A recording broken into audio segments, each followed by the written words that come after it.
In today's photo shoot, we had Mrs. Rio Grande Valley. That is not casual at all.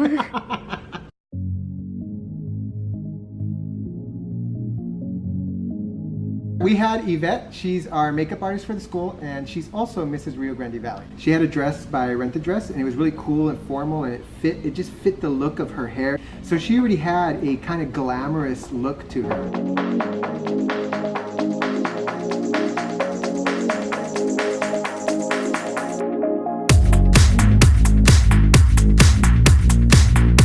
Fun. I absolutely loved it because we get a lot of feedback and everybody was there, and being that it was mainly women, it was really awesome because the girls were all touching you up and making sure that you looked good and proper. Literally opening your mouth and like, I don't know, 20 pairs of eyeballs on you was a little bit on the like, whoa. But it was fun. I loved that it was just very free-flowing, and it was very, let's just have fun with it.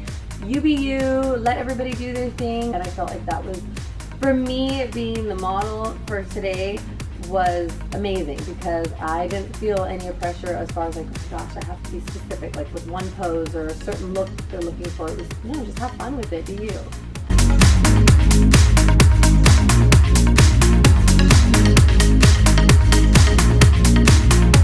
But everybody had a lot of good time. Everybody had a good time.